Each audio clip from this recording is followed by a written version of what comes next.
আসসালামু আলাইকুম এভরিওয়ান, রমজান মুবারক। অবশেষে রোজার মাস চলে এসেছে, পবিত্রতার মাস চলে এসেছে।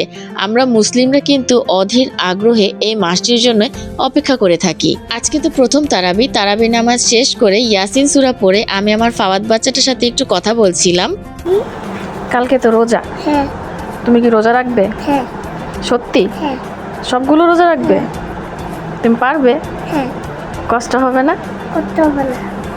রোজা রাখলে কিন্তু কিছু খাওয়া যায় না। কেন? রোজা রাখলে খাওয়া যায় না, পানিও খাওয়া যায় না, খাবার খাওয়া যায় না। কেন?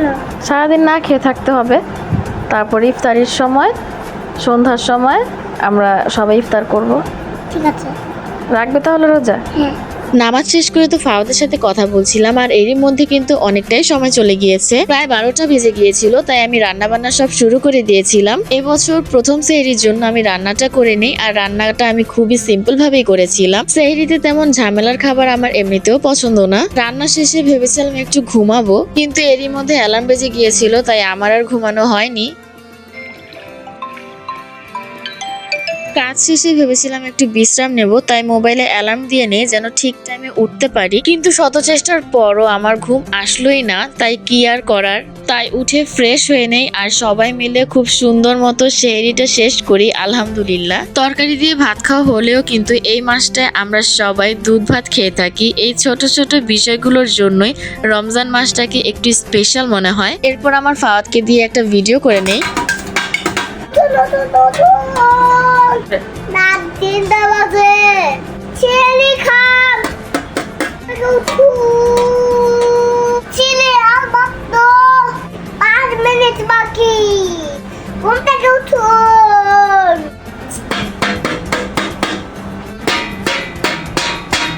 আগে তো প্রযুক্তি তেমন ছিল না, এলাকায় এলাকায় সেহরির জন্য ডাকা হতো, কিন্তু এখন আর কেউই এভাবে ডাকে না। তাই আমি আমার ফাওয়াদকে দিয়ে ফান করে এই ভিডিওটা করে নেই। আর যেহেতু আর খুব বেশি সময় নেই, তাই পানি খেয়ে নিয়েছিলাম, আর এই সময়টাতে মনে হয় ঘটঘট করে একদম সব পানি খেয়ে ফেলবো। আর ওই যে দূরে মসজিদে বলা হচ্ছে সেহরির সময় শেষ।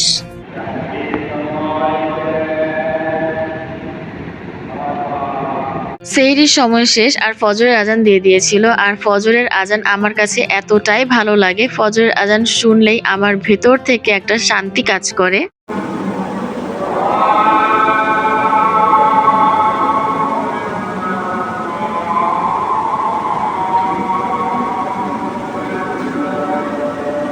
আজান শেষে ফজরের নামাজ পড়ে নেই, আর দেখতে পেলাম আলো হয়ে গিয়েছিল।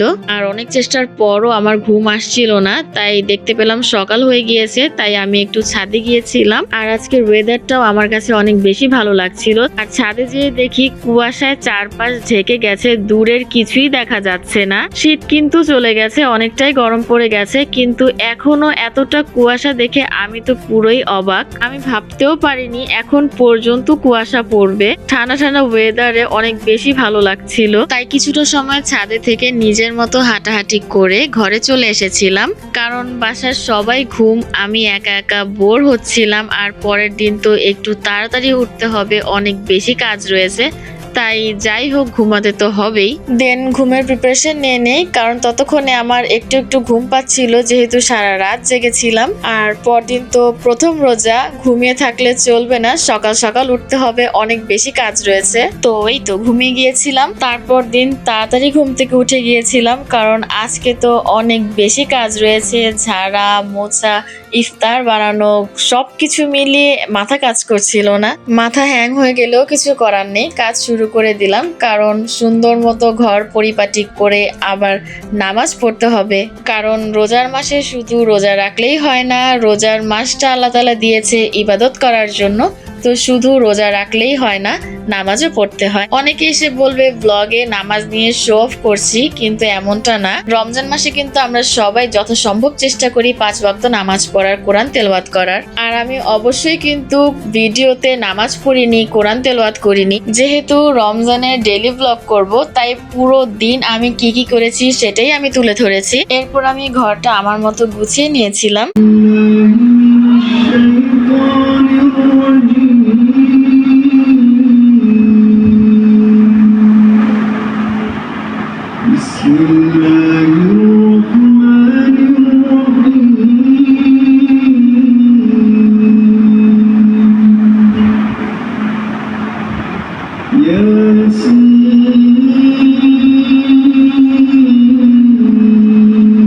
আমার ঘরে আমি প্রতিদিনই চেষ্টা করি টিভিতে সূরা ছেড়ে রাখার, কারণ আমার মনে হয় সূরার আওয়াজটা যত দূর পর্যন্ত যাবে খারাপ কিছু আমাদের কাছেও আসতে পারবে না। আর সকাল সকাল সূরা শুনে দিনটা শুরু করলে একটা অন্যরকম শান্তি লাগে। এরপর আমি জায়নামাজ, কোরআন শরীফ, সূরার বইগুলো খুব সুন্দর মতো গুছিয়ে নিয়েছিলাম, কারণ রোজার মাসে যেহেতু প্রতিদিনই জায়নামাজ, কোরআন শরীফ, সূরার বই এগুলো লাগবেই, তাই হাতের কাছেই আমি রাখার চেষ্টা করেছি। আর যেহেতু প্রথম রোজা, তাই আমি আমার ফাওয়াদ বাচ্চাকে পাঞ্জাবি টুপি পরিয়ে রেডি করে দিয়েছিলাম। মাশাআল্লাহ মাশাআল্লাহ, সবাই আমার বাচ্চাটার জন্য অনেক বেশি দোয়া করবেন। আমার বাচ্চাটার উপর যেন কারো কুনজর না পড়ুক, বদনজর না পড়ুক। আল্লাহ যেন সবসময় আমার বাচ্চাটাকে সুস্থ সবল রাখে। ফাওয়াদকে রেডি করে দিয়েছিলাম আর ফাওয়াদ টিভিতে ওর পছন্দের কার্টুন দেখছিল। আমার বাচ্চাটা কিন্তু একেবারেই টুপি পাঞ্জাবি পরে থাকতে চায়নি। অনেক রিকোয়েস্ট করার পরে ওকে রাজি করিয়েছি, আর সে বারবার তার টুপি খুলে ফেলছিল আর আমি বারবার তাকে পরিয়ে দিচ্ছিলাম। যাই হোক, কার্টুন দেখতে দেখতে তার নাকি ঘুম পাচ্ছিল, তাই সে ঘুমিয়ে পড়েছিল। ফাওয়াদকে ঘুম পাড়িয়ে ছাদে গিয়ে কলটা বন্ধ করি, কারণ সেই আধা ঘন্টা যাবৎ পানি পড়ছিল, কিন্তু কারো কোনো টেনশন নেই, কারো কোনো মাথা ব্যথা নেই এতক্ষণ যাবৎ যে পানি পড়ছে। কিছু কিছু এরিয়াতে মানুষ পানি পায় না, আর আমরা কি হারে যে পানি অপচয় করি সেটা আসলে ভাবতেই খারাপ লাগে। যাই হোক, আমি আমার জোহরের নামাজটা শেষ করেছিলাম। নামাজ শেষে ফাওয়াদ উঠে গিয়েছিল, আর ফাওয়াদ বায়না ধরেছিল ওকে নিয়ে ছাদে যাওয়ার জন্য, কারণ সে শুনতে পেরেছে আমি ছাদে গিয়েছি, তাই সে এখন ছাদে যাবে। তাই ওকে আবার আমার নিয়ে যেতে হয়েছিল।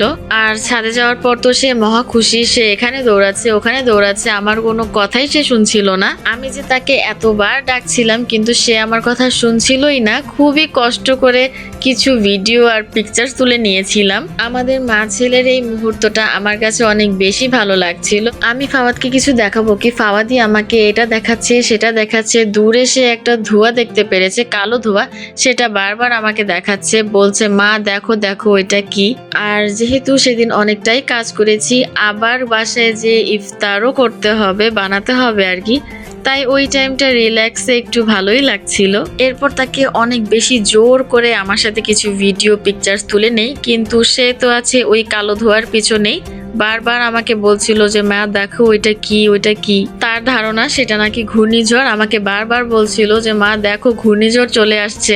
আর আমি তাকে বুঝালাম সেটা ঘূর্ণিঝড় না, অনেক দূরে একটা কারখানা, সেটা থেকেই ধোঁয়া আসছে। আর আমি লুকে লুকে তার ভিডিও করছি, এটা দেখে সে হঠাৎ করে লজ্জা পেয়ে গিয়েছিল। এরপর ফাওয়াদকে বললাম চলো নিচে যাই, ঘরে যাই, কিন্তু সে তো কোনোভাবেই নিচে যাবে না। আমি বারবার বলছি বাবা মার তো অনেক বেশি কাজ রয়েছে, কিন্তু কে শুনে কার কথা, সে তো নিচে যাবেই না। আর সে নাকি রোজা রেখেছে, তাই সে কষ্ট করে নিচে নামতে পারবে না। আজকে তো রোজা, প্রথম রোজা। তুমি কি রোজা রেখেছো? সত্যি সত্যি রোজা রেখেছো? তুমি খাওনি? কিছুই খাওনি? তাহলে তুমি কিভাবে রোজা হও? রোজার দিনে মিথ্যা কথা বলতে হয়? হ্যাঁ, রোজার দিনে মিথ্যা কথা বলতে হয় না বাবা। রোজার দিনে না, কখনোই মিথ্যা কথা বলতে হয় না। তো তুমি কি রোজা? না, বলো আমি রোজা না। বড় হলে রোজা রাখবে না? বাসায় এসে আসরের নামাজটা শেষ করে আমি ইফতার বানানোর কাজ শুরু করে দিলাম।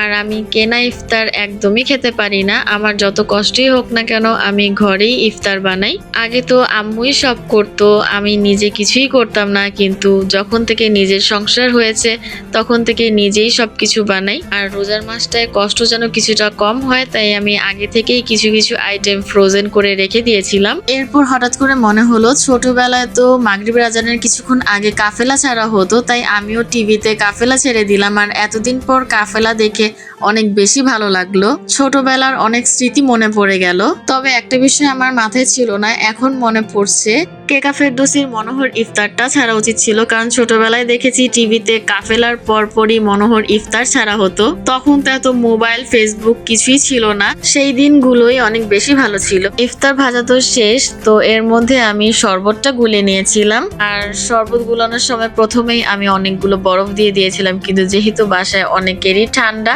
তাই পুনরায় আবার আলাদা করে শরবত বানাতে হয়েছিল।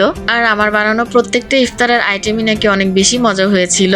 এত কষ্ট করে পরিশ্রম দিয়ে খাবার বানানোর পর যখন সেটা সবার কাছে অনেক বেশি ভালো লাগে তাহলেই সেই কষ্টের সার্থকতা মিলে। যাই হোক, রমজানের প্রথম দিন বলে কথা, আর আমার ফাওয়াদের এবার প্রথম রোজা না, অ্যাকচুয়ালি আমার ফাওয়াদ এইবার বুঝতে পারছে। এর আগে গত 3 বছর ফাওয়াদ কিছুই বুঝেনি, অনেক বেশি ছোট ছিল আমার বাচ্চাটা, কিন্তু এবছর মাশাআল্লাহ ও অনেক কিছুই বুঝতে পারছে। ইফতার, সেহরি সবকিছুই বুঝতে পারছে। তাই এবার চেষ্টা করেছি আমার ফাওয়াদের জন্য একটু স্পেশাল ভাবে সবকিছু করার, আর ফাওয়াদের প্রতিটা কিউট মুভমেন্ট আমি ক্যাপচার করার ট্রাই করেছি। এতক্ষণ যাবত ইফতারের জন্য ওয়েট করতে, এতক্ষণ বসে থাকতে তার নাকি আর ভালো লাগছিল না, তাই সে শুয়ে পড়ছিল। আমার উপর বিরক্ত হয়ে সে বলছিল আমি এখানেই ঘুমিয়ে পড়বো, ইফতার করব না। তো আমি বারবার ওকে মানানোর চেষ্টা করছিলাম। আর এরপর ফাওয়াদের বাবা চলে আসে, তাই সে তার বাবার সাথে ব্যস্ত হয়ে যায়, আর আমি এরই মধ্যে বাকি টুকটাক কাজ সেরে নিয়েছিলাম। এবার দেখতে পেলাম রামাদান উপলক্ষে অনেকেই ডেকোরেশন করেছে, অনেকে অনেক সুন্দরভাবে ডেকোরেশন করেছে। আমিও চেষ্টা করেছি যতটুকু পেরেছি আর কি। আমি পুরোপুরি আমার নিজের হ্যান্ডমেড ভাবেই সবকিছু, নিজের হাতের তৈরি করেই সবকিছু করার চেষ্টা করেছি। অন্যদের তুলনায় আমারটা জানি তেমন একটা ভালো হয়নি, কিন্তু যেহেতু আমি নিজে পরিশ্রম করে, নিজে কষ্ট করে সবকিছু বানিয়েছি, তাই আমার নিজের করা সবকিছুই আমার কাছে অনেক বেশি ভালো লাগছিল। আর আমি পার্সোনালি রেডিমেড কিনে কিছু করার চাইতে নিজের ক্রিয়েটিভিটি কাজে লাগিয়ে কিছু করাটাকে বেশি প্রাধান্য দেই। আর আমি এই ডেকোরেশন সবকিছু করেছিলাম প্রথম রমজানে। এরপর আমি দেখতে পেলাম অনেকেই আরো অনেক সুন্দর করে সবকিছু করেছে, তো এবার সবারটা দেখে অনেক বেশি ভালো লাগছে। এরপর আমি নিজের জন্য ইফতার প্লেট সাজিয়ে নিই, যদিও অর্ধেকই খাওয়া হয়নি, কিন্তু যখন রোজা রাখা হয় তখন মনে হয় সবকিছুই খেয়ে ফেলবো, এতটাই ক্ষুধা লাগে আর কি। কিন্তু রোজা খোলার পর তেমন কিছুই খেতে পারি না। জানি না এটা কি আমার সাথে একাই হয় নাকি সবারই হয় এরকম। ফাওয়াদের বাবা ফাওয়াদকে বলছিল মোনাজাত ধরতে, তো সবকিছু ঠিকই ছিল, কিন্তু হঠাৎ করেই ফাওয়াদ আবার রেগে গিয়েছিল, আর রেগে সে টুপি খুলে ফেলেছিল। এরপরই মাগরিবের ওয়াক্ত হয়ে যায়, মাগরিবের আজান দিয়েছিল, আর আমরা আলহামদুলিল্লাহ সবাই সুন্দর মতো ইফতারটা সেরে নেই। টুকটাক ইফতার শেষে আমরা নামাজ পড়ে নেই। ইফতারের সাথে সাথে আমি মুড়ি খেতে পারি না, নামাজ পড়ার পর অনেকক্ষণ পর আমরা মুড়ি ভর্তা খেয়ে থাকি, তাই আমার হাজবেন্ড নামাজ পড়ে অনেকক্ষণ পরে মুড়ি মাখাচ্ছিল। আর আমাদের বাসায় আমার হাজবেন্ডই মুড়ি মাখায়, কারণ ওর হাতের মুড়ি ভর্তাটা অনেক বেশি মজা হয়ে থাকে। মুড়ি ভর্তা খাওয়ার পর আমি চুলায় চা চড়িয়ে দিয়েছিলাম, কারণ সারা দিন চা খাইনি, রোজা রেখে একদমই তো চা খেতে পারিনি, তাই মাথা এমনিতেই ভন করছিল। আমি তো এমনিতেই চা খোর, আর সারাদিন রোজা রেখে 1 কাপ চা আমার কি যে শান্তি লাগছিল তা আসলে বলে বোঝানো সম্ভব না। চা খাওয়ার কিছুক্ষণ পরই এশার আজান দেয়, আর আমি এশার নামাজ পড়তে যাই। আর আমাকে নামাজ পড়তে দেখে ফাওয়াদ বায়না ধরে ও আমার সাথে নামাজ পড়বে, তাই নিজে থেকে ও একটা টুপি জায়নামাজ নিয়ে আমার কাছে চলে আসে। আমাকে বলে মা জায়নামাজটা বিছিয়ে দাও, তো আমিও ওকে জায়নামাজটা বিছিয়ে দেই। আর আমি যেভাবে নামাজ পড়ছিলাম ও করছিল, চেষ্টা করছিল আর কি, কিন্তু এটা দেখেই আমার কাছে অনেক বেশি ভালো লাগছিল। নামাজ শেষে সে আমার সাথে আবার দুষ্টুমি করছিল, আর দুষ্টুমি করে 1 গ্লাস পানি নিজের উপর ঢেলে দেয়, পুরো জামা সে ভিজিয়ে দেয়। এরপর আবার তাকে পরিপাটি করে তাকে পড়তে বসাই, কিন্তু পড়ার নামে তো ঠন। সে সব করতে রাজি, সব ধরনের দুষ্টুমি সে করতে রাজি, কিন্তু পড়া সে পড়বে না। এত কষ্ট করে প্রতিদিন পড়তে বসাই, কিন্তু সে পড়তেই চায় না। এখন থেকেই পড়তে বসলে তার নানা রকম অজুহাত। যাই হোক, সবকিছু মিলিয়ে প্রথম রমজানটা খুব ভালো মতোই কেটেছিল। ইচ্ছা ছিল তাই চেষ্টা করেছি সুন্দর মতো গুছিয়ে ভিডিও করার, জানি না কতটুকু পেরেছি। সবকিছু মিলে এতটাই ব্যস্ত থাকি যে ভিডিওগুলো করেছি সেই কবে, কিন্তু ভিডিওটা আর কমপ্লিটই করা হয়নি। আর আমার ভুল ত্রুটিগুলো ক্ষমা সুন্দর দৃষ্টিতে দেখবেন। তো আজকের ব্লগ এতটুকুই। আসসালামু আলাইকুম।